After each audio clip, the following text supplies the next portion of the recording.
गेली मनमत बिरादार. मी आता 4थ्या वर्गात शिकते.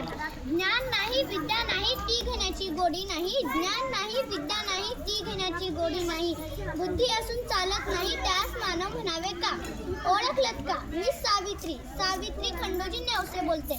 सातारा जिल्ह्यातील खंडाळा तालुक्यातील नायगावच्या खंडोजी नेवासी पाटलांची मी कन्या. अवघ्या 9व्या वर्षी ज्योतिराव फुले यांच्याशी माझं लग्न झालं. आता हळूहळू मला कळायला लागलंय की ज्या माणसाशी माझं लग्न झाले ना तो एक साधा सुद्धा माणूस नाही, तर या जगाला ऊर्जा देणारे क्रांती सूर्यच आहेत. तर या जगाला ऊर्जा देणारे क्रांती सूर्यच आहेत. त्या काळी बायांनी उमरा ओलांडण्याची पद्धत नव्हती. बायांनी कसं आपण भलं, आपलं घर भलं आणि घरातली माणसं भलं, स्त्री पुरुष असा उच्च नीच भेदभाव चालला होता.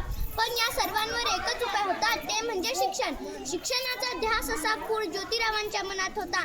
ते एकदा शिक्षणाचा प्रसार करत असताना पराग नावाच्या ब्रिटिश मॅडम त्यांना म्हणाल्या, मिस्टर फुले तुम्हाला शिक्षणाचा प्रसार करायचा आहे ना, so educated woman many first become if woman many educated the we house educated. पण तुम्ही माणसं उमनला घराच्या बाहेरच पडू देत नाही.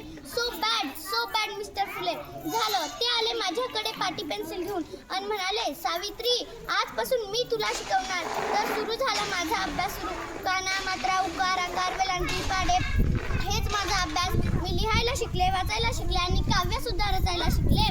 1 जानेवारी होय शनिवारी 1 जानेवारी 1848ला आम्ही पुण्यातील भिडेवाड्यात मुलींची पहिली शाळा काढली. शेळकट्टासारखं जगला तर काम तमाम होईल. शेळकट्टासारखं जगला तर काम तमाम होईल आणि वाघासारखं जगला तर नाव होईल. वाघासारखं जगला तर नाव होईल. पण धर्माचं मात्र समाजात धर्म बुडाला असे म्हणून कोल्हेपोळी सुरू होती. अहो एखाद्या सर्वसामान्य माणसाने शिक्षण घेतलं तर कोणता धर्म बुडतो. एखाद्या सर्वसामान्य माणसाने शिक्षण घेतलं तर कोणता धर्म बुडतो. इतका तकलादी असू शकतो का हा धर्म.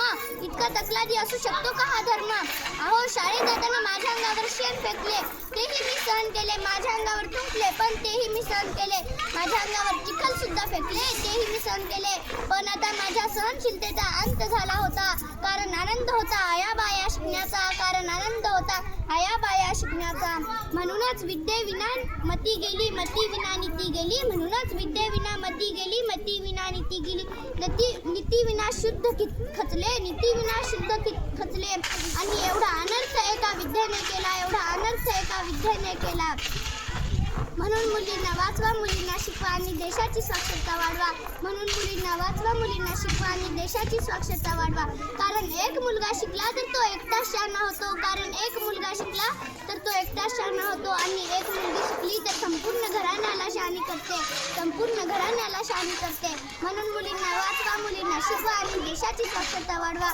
देशाची साक्षरता वाढवा. धन्यवाद.